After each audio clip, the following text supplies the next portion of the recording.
Good morning to all student. आज हम study करेंगे यूनिट 5th का जो लास्ट पोर्शन बचा हुआ है रिमेनिंग वो, और इसी के साथ हमारी जो यूनिट है वो ख़त्म हो जाएगी और हमारा जो सिलेबस है वो भी कंप्लीट हो जाएगा। अब यहाँ पर हमारा कैलिब्रेशन ऑफ पीएच मीटर हमको पढ़ना है जो यूनिट 4 का है, यूनिट 5 का है, और यूनिट 4 का हम रिमेनिंग जो पोर्शन में बचा था वेयर हाउसिंग वो हमारी कंप्लीट करेंगे। पीएच मीटर कैसे काम करता है?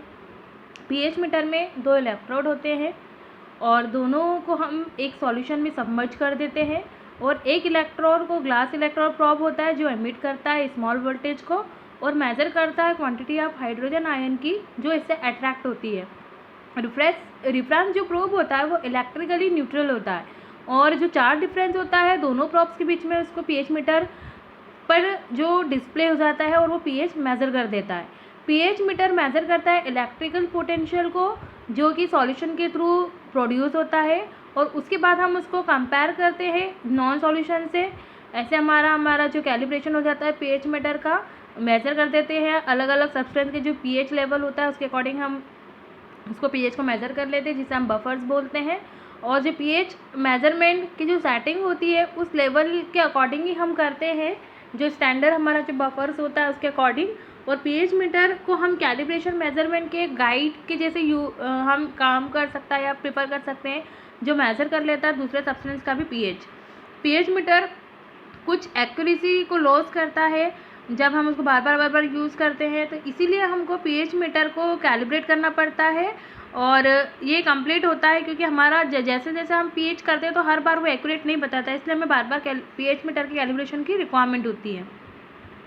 अब कैलिब्रेशन हम कैसे करते हैं पीएच मीटर का? तो कैलिब्रेशन करने के लिए यहाँ पर डिफरेंट 4 स्टेप्स होती है जो हम पीएच मीटर को कैलिब्रेट करते हैं। अब इसमें फर्स्ट होता है इलेक्ट्रोड।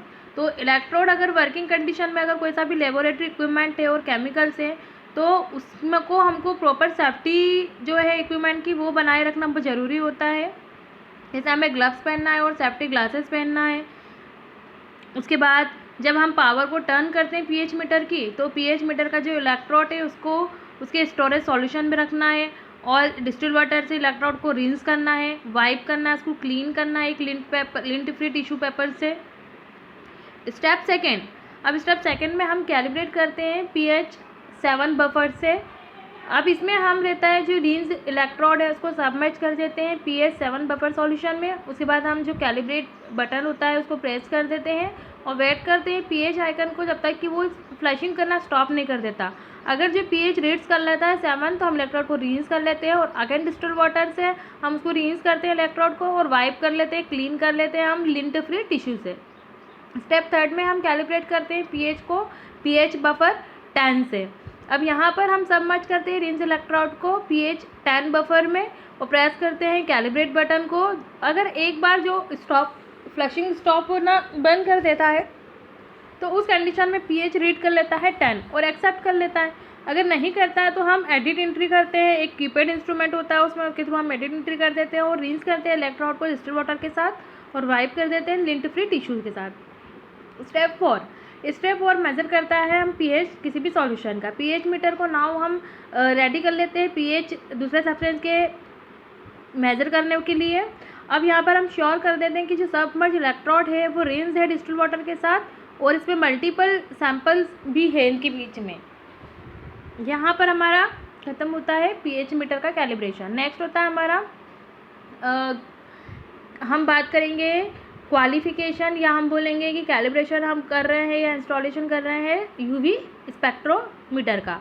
तो क्वालिफिकेशन की बात करें तो क्वालिफिकेशन एक एक्ट होता है या प्रोसेस होती है जो एश्योर करता है कि कुछ कंप्लाई करता है सम कंडीशंस, कुछ स्टैंडर्ड को या फिर स्पेसिफिक रिक्वायरमेंट को। अब यहाँ पर डिफरेंट टाइप का हमारे क्वालिफिकेशन होती है DQ, PQ, IQ and OQ। ये हम ऑलरेडी वैलिडेशन में चैप्टर में डिस्कस कर चुके हैं। अब यूवी विजिबल स्पेक्ट्रोफोटोमीटर, तो यूवी विजिबल स्पेक्ट्रोस्कोपी को हम कंसर्न करते हैं अल्ट्रा वायलेट और विजिबल रीजन से, जिसकी जो रेंज होती है वो 200 से तो 780 नैनोमीटर तक होती है। अब इंसोलेशन साइड की हम बात करें तो यहाँ पर जो रूम टेम्परेचर होता है यूज़ के ड्यूरिंग वो होना चाहिए 15 से तो 35 डिग्री सेंटीग्रेड और डायरेक्ट सनलाइट इस पर नहीं लगना चाहिए। और यहाँ पर कोई भी स्ट्रॉन्ग वाइब्रेशंस या फिर जो कंटिन्यूस वीक वाइब्रेशन नहीं होना चाहिए। ना तो कोई इसमें मैग्नेटिक फील्ड होना चाहिए, इलेक्ट्रोमैग्नेटिक फील्ड होना चाहिए, ह्यूमिडिटी इसकी होनी चाहिए 45 से तो 80%। और यहाँ पर कोई भी कोरोसिव गैसेज या जो ऑर्गेनिक या इनऑर्गेनिक गैसेज जो एब्जॉर्बिटी को हमारी अल्ट्रावायलेट रेंज में हमको अफेक्ट करे, ऐसी कोई भी गैसेज भी नहीं होनी चाहिए और स्मॉल अमाउंट ऑफ डस्ट भी इसमें प्रेजेंट नहीं होनी चाहिए।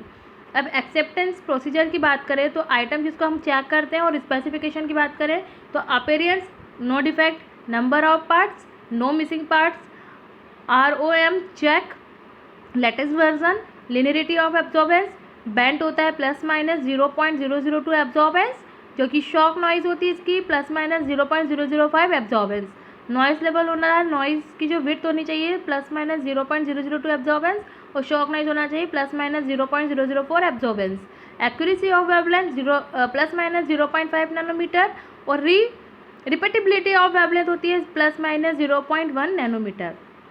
और परफॉर्मेंस क्वालिफिकेशन की बात करें तो यहाँ पर जो वेवलेंथ एक्यूरेसी होती है उसको हम ऐसे डिफाइन करते हैं कि ये वो डेविएशन होता है वेवलेंथ रीडिंग का एट एन एब्जॉर्प्शन बैंड, किसी भी एब्जॉर्प्शन बैंड में वो रीडिंग होती है डेविएशन वेवलेंथ की और एमिशन बैंड की, जिससे वेवलेंथ बैंड से होती है। या फिर हम इसको ऐसे डिफाइन करते हैं जो भी डेविएशन होता है वेवलेंथ वो रीडिंग करता है एट द एब्जॉर्बेशन बैंड और एमिशन बैंड के from the wavelength of the band. इसकी एक्सेप्टेंस लिमिट की बात करें तो plus minus nanometer in UV range 200 to 380 nanometer and plus minus nanometer in visible range 380 to 800 nanometer. There are यहाँ पर 3 repeated scan होते हैं सेम पिक के, जिसको हम लिमिट में लेते हैं, विद इन लेते हैं और इसकी जो लिमिट होती है ±0.5 नैनोमीटर। नॉइज़ की बात करें तो नॉइज़ एक मेजरमेंट होता है जो अफेक्ट करता है एक्यूरेसी को बहुत end of the absorbance scale, इस एब्जॉर्बेंस स्केल की एंड पर। अब फोटोन जो नॉइज़ होती है वो लाइट सोर्स को अफेक्ट करती है, एक्यूरेसी जो मेजरमेंट करता है लीड करता है जो लो एब्जॉर्बेंस को। एक्सेप्टेंस की बात करें तो यहाँ पर जो RMS जो नॉइज़ होती है वो लेस देन होना चाहिए 0.001 AU। अब बेसलाइन फ्लैटनेस, अब जो फ्लैट बेसलाइन टेस्ट डिमॉन्स्ट्रेशन होता है वो एबिलिटी होती है किसी भी इंस्ट्रूमेंट की जो नॉर्मलाइज करती है लाइट इंटेंसिटी मेजरमेंट को और जो स्पेक्ट्रल आउटपुट होता है डिफरेंट वेवलेंथ का through out the special range. अब एक्सेप्टेंस की बात करें तो यहाँ पर जो मेजरमेंट टिपिकली लेस देन होना चाहिए 0.01 AU। स्टेबिलिटी, जो लैम्प इंटेंसिटी एक फंक्शन होता है लैम्प एज का, टेम्परेचर फ्लक्चुएशन का और वेवलेंथ ऑफ द मेजरमेंट का। अब ये जो चेंज होता है वो लीड करता है एरर्स को जो भी हम वैल्यू मेजर कर रहे हैं उसके अंदर और over the extend period of time, मतलब किसी पीरियड ऑफ टाइम में।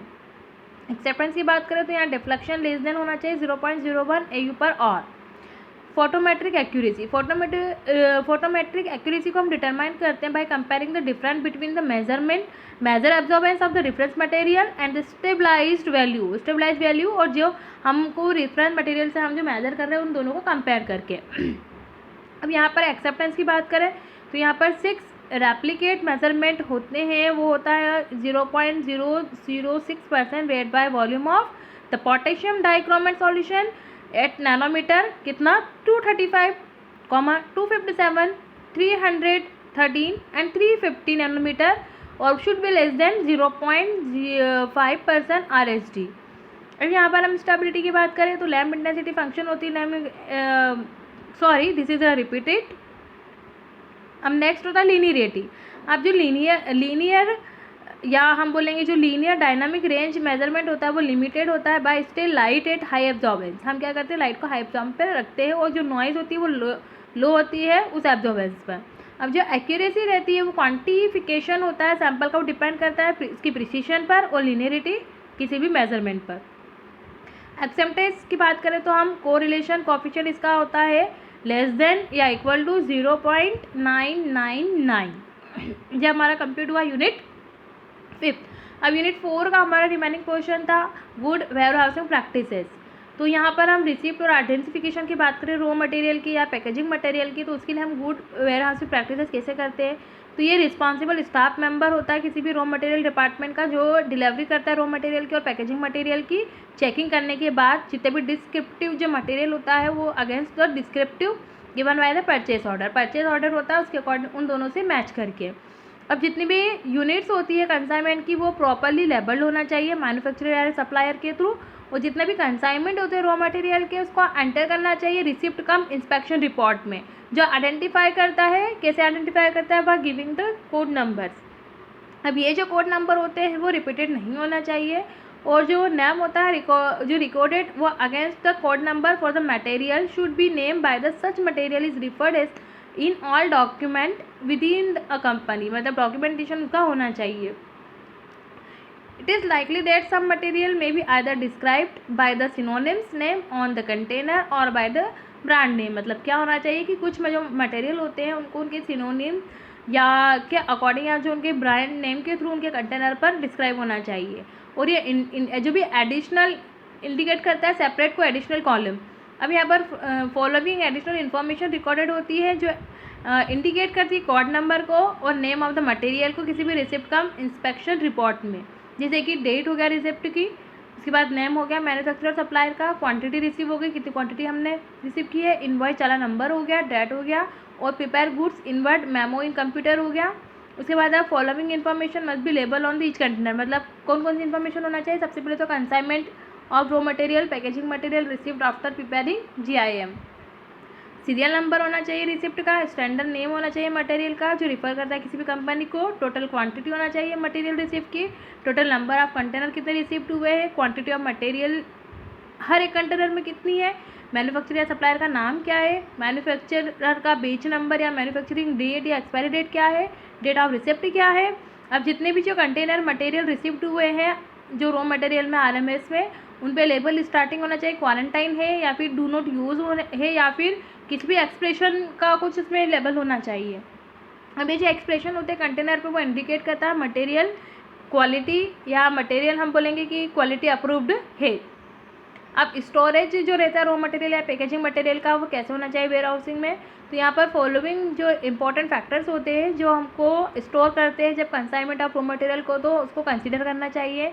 मटेरियल को स्टोर करना चाहिए स्टोरेज एरिया में, वो डिपेंडेंट करता है उसकी इंस्ट्रक्शन पे कि उस पर रॉ मटेरियल में स्पेसिफिकेशन में क्या क्या इंस्ट्रक्शन है, इसी के अकॉर्डिंग हम उसको स्टोर करके रखते हैं। अब जितने भी मटेरियल है उसको हमको प्लेस करना चाहिए पर्टिकुलर प्लेस पे जिसपे लोकेशन का कोड नंबर होना चाहिए। अभी जो कोड नंबर वो एंटर करना चाहिए सिस्टम में जब हम GIM को प्रिपेयर कर रहे हों। अब जो एंट्री होती है RMS की वो कंट्रोल होना चाहिए by permitting only authorize person, उसको अथोराइज पर्सन ही उसको परमिट करे। और जो हाईली पोटेंट मटेरियल होते हैं उसको हैंडल करना चाहिए किसी भी रिस्पॉन्सिबल वेयर हाउस पर्सन के थ्रू। अब क्वालिटी कंट्रोल जब रिलीज़ हो जाता है उसके बाद जो मटेरियल है उसको मूव करते हैं अपन अप्रूव्ड एरिया में एक पर्टिकुलर प्लेस में जिसका भी एक लोकेशनल कोड नंबर होना चाहिए। अब जो लोकेशन कोड होता है वो अपडेटेड होना चाहिए स्टोर पर्सनल के थ्रू, जो केवल QC के अप्रूवल के बाद ही होता है। अब जो प्रोसीजर होती है वो इंश्योर होना चाहिए वेयर हाउस पर्सन के, जो उसको उस रॉ मटेरियल के बारे में पता हो कि वो कहाँ कैसे रखा है, किस लोट में रखा हुआ है, उसको जो इशू हमको फैसिलेट करना चाहिए FIFO के थ्रू। FIFO मतलब फर्स्ट एक्सपायरी फर्स्ट आउट, जो पहले एक्सपायर हो रहा है उसको पहले बाहर निकालना है। In case of non ability of location code, अगर लोकेशन कोड नहीं होता है तो एक डेविएशन बनाना चाहिए जो भी अथोराइज क्वालिटी पर्सन है उसके through. Cross contamination raw material का कैसे होता है? तो क्रॉस कंटामिनेशन एक हम बोलेंगे कि place on an account reason of किस किस रीज़न से हो सकता है। तो सबसे पहले जब कंटेनर मटेरियल का जब क्लोज नहीं हो प्रॉपरली, या फिर जो कंटामिनेशन हो जाए ओपनिंग के थ्रू बाय किसी भी अनदर मटेरियल के थ्रू, जो जैसे जब एक डस्ट फॉर्म कर ले या स्प्लैश फॉर्म करे या कोई सा भी एक्सीडेंटल मीन्स हो जाए। लिक्विड मटेरियल को स्टोर करना चाहिए, अगर वो लीक्ड है तो ड्राई जो मटेरियल स्टोर इन लॉकर में इसको रैक में रखना चाहिए, स्टोर नहीं करना चाहिए हाईली रैक्स में। अब पाउडर कंटेनर को स्टोर करना चाहिए, अगर वो डैमेज हो जाते हैं तो देयर बाय प्रोड्यूस डस्ट, क्योंकि वो डस्ट प्रोड्यूस कर सकते हैं। They must be store in such areas that do not contaminate other, ऐसे एरिया में हमको स्टोर करके रखना चाहिए कि दूसरे मटेरियल को वो कंटामिनेट ना करें। जब हम किसी भी कंटेनर की लीड को ओपन करते तो ओपन करने के बाद उसको क्लीन करना चाहिए प्रॉपरली, जिससे कि ट्रांसफ़र ना हो सके कोई सी भी फॉरेन पार्टिकल की जब हम सैम्पलिंग या फिर इशू कर रहे हैं।